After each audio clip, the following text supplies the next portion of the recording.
Baik, saudara-saudara sekalian, aksi mahasiswa 11 April dan akan diikuti gelombang-gelombang aksi berikutnya, dan akan diikuti gelombang-gelombang aksi berikutnya, dan akan diikuti gelombang-gelombang aksi berikutnya, dan akan diikuti gelombang-gelombang aksi berikutnya, dan akan diikuti gelombang-gelombang aksi berikutnya,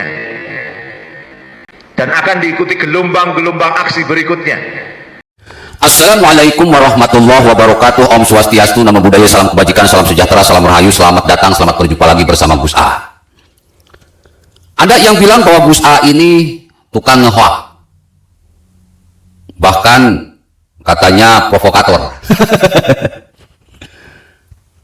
Kalau saya ngehoak, kalau saya provokator, itu konsepnya harus menyerang. Nggak ada saya kepentingan untuk menyerang kadrun, the big boss, teroris rasa oposisi, oposisi rasa teroris, nggak ada. Apa pentingnya buat saya? Nggak ada. Yang saya lakukan itu adalah bertahan.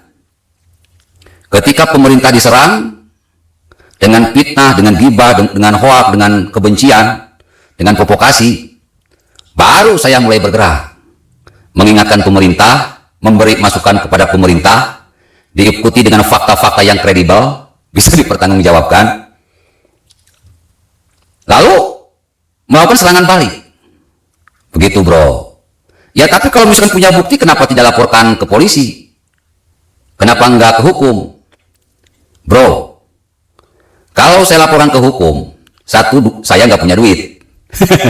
Duit saya cuma cukup buat kuota. Yang kedua, kalau kita laporkan ke hukum, paling kita dapat beberapa ekor saja. Itu pun kelasnya kelas teri. Tapi kalau kita pakai hukum politik, kita pakai jalur politik, tidak hanya kadrun-kadrun kelas teri, kadrun-kadrun kelas kakapnya pun bisa kita ciduk, bisa kita hancurkan. Bahkan kalau perlu ikan hiu dan ikan pausnya pun bisa kita hancurkan juga. Makanya saya tidak begitu tertarik melaporkan kepada hukum, memproses secara hukum. Percuma. Kemarin aja apa, hukuman Rizik Syihab dari 4 tahun 8 bulan di korting jadi 2 tahun. Munarboy katanya hukuman mati, sekarang cuma dihukum 3 tahun. Percuma lah. Sudah nunggu lama-lama, hasilnya tidak memuaskan. Lebih baik kita pakai cara politik. Nah, di video barusan itu adalah sebuah bukti bahwa mereka akan melakukan demo berjilid-jilid. Demo yang dimaksud adalah demo kudeta berdarah. Sudah alamatnya salah, aspirasinya tidak pas, tidak nyambung, karena semua aspirasinya sudah dijawab dan dikerjakan oleh pemerintah. Akhirnya mereka bingung sendiri. Mereka melakukan demo itu mencari tumbal sebetulnya. Mudah-mudahan ada beberapa mahasiswa yang menjadi tumbal, mati misalkan, ditembak polisi, lalu pergerakan rakyat akan turun, akan bergerak, setelah itu Jokowi tumbang. Ya persis lah, seperti tahun 1998, nggak akan jauh beda. Nggak jelas, sasaran dan tujuannya nggak jelas.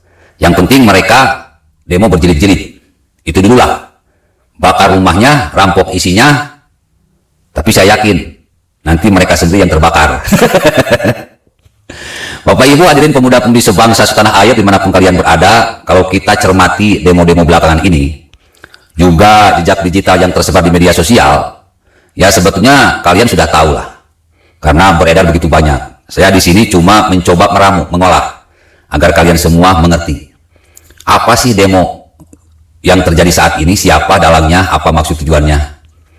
Jadi begini bro, demo tersebut ada 2 hal tujuannya. 1, memburu dan membunuh para fighter NKRI seperti Ade Armando, Denny Siregar, Abu Janda, Eko Kuntadi, Gus Arya, Habib Kribo, bahkan mungkin saya. Kenapa harus diburu dan dibunuh? Karena serangan-serangan brutal yang mereka lontarkan kepada pemerintah selalu ditangkis dengan mudah. Itu membuat mereka stres. Para teroris rasa oposisi dan oposisi rasa teroris ini stres, bingung. Orang kalau sudah stres biasanya melakukan cara-cara radikal. Apalagi nanti 2024 itu pemenang pemilunya sudah diketahui, presiden pemenangnya sudah diketahui, tambah edan sudah. Kenapa saya katakan pemenang pemilu diketahui dan Pilpres 2024 sudah diketahui? Ya lewat survei. Itu tidak bisa terbantah. Mereka stres, bingung harus bagaimana gitu. Salah satu tindakannya itu ya demo harus dilakukan berjilid-jilid agar Jokowi tumbang. Kalau isunya normatif lah. Yang kedua itu adalah mereka memang punya niat melakukan demo kudeta berdarah. Demo kudeta berdarah. Yang demo itu bukan mahasiswa. Mahasiswa itu cuma anjing-anjing politik yang dibayar untuk menggonggong. Cuma binatang ternak lah yang digiring saja. Sebetulnya mereka digerakkan oleh dosen-dosen dari kampus yang bersangkutan. Karena kalau kita amati dengan seksama, perkembangnya khilafah ini ya di kampus. Dan sekarang tidak hanya mahasiswa yang terpapar, banyak dosen, bahkan guru besar yang terpapar khilafah. Mereka juga merupakan anjing-anjing politiknya the big boss cendana. Jadi hati-hati, ini bukan demo mahasiswa tapi ini demo kudeta berdarah penggulingan Jokowi seperti tahun 1998. Seperti saya bilang tadi, kenapa demo ini dilakukan? Ya karena mereka sudah tidak mungkin bisa memenangkan pemilu dan memenangkan Pilpres. Mereka tidak punya prestasi karena memang selama ini mereka cuma selalu mencari-cari kesalahan pemerintah.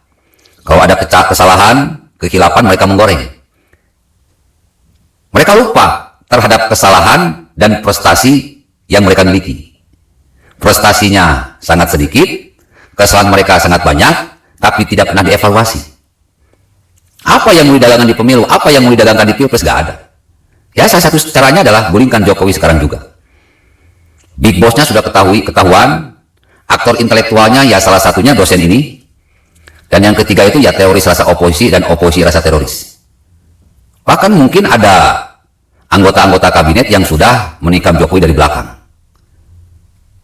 Sebetulnya kalau kita mau jujur, negara saat ini aman-aman saja. Cuman mereka saja yang memang mencoba membuat negara chaos. Ayo rakyat Indonesia dari Sabang sampai Merauke, kita bersatu padu. Kita bukan sedang menyelamatkan Jokowi, tapi kita sedang menyelamatkan aset-aset bangsa, kekayaan bangsa, yang memang saat ini sedang diincar oleh banyak negara. Mungkin juga banyak negara terlibat dalam pendanaan para demo, para mahasiswa demo kudeta berdarah ini. Udah pastilah kepentingannya ada itu. Kekayaan yang begini luas, begini banyak, jelas.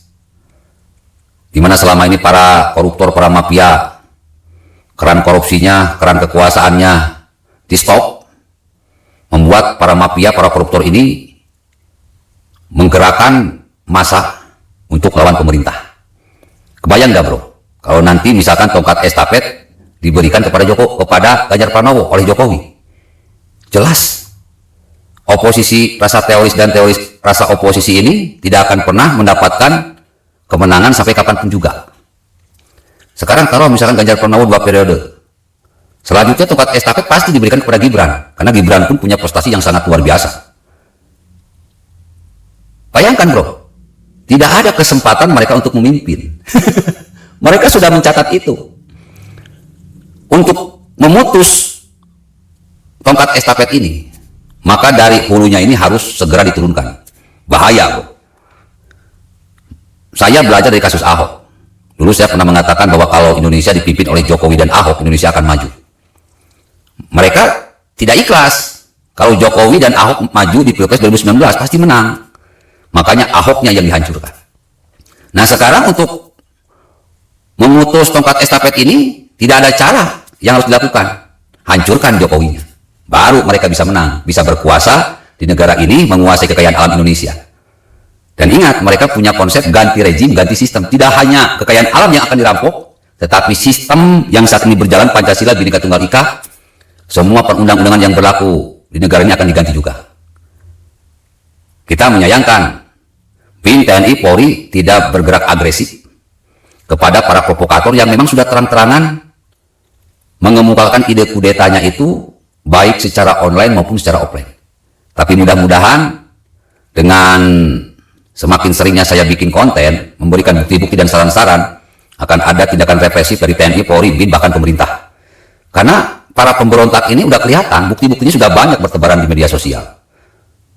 Rocky Gerung, yang barusan, bahkan ada lagi profesor dari UGM. Banyak lah, bro. Jadi kalau mau menghancurkan demo berjilid-jilid yang berbau kudeta ini, ya tangkap provokator-provokatornya yang merupakan orang-orang elit dan juga dosen bahkan guru besar. Jangan sampai dibiarkan terus-menerus bikin kegaduhan di mana mereka berbicara. Bahaya ini. Oke, segitu saja. Mudah-mudahan bermanfaat. Jadi jelas, hati-hati, ada dua strategi. Satu, memburu dan membunuh para pejuang NKRI yang selama ini eksis di media sosial, yang selalu menggagalkan serangan-serangan mereka kepada pemerintah. Yang kedua, mereka melakukan demo berjilid-jilid untuk menggulingkan Jokowi dan mengganti sistem. Assalamualaikum warahmatullahi wabarakatuh.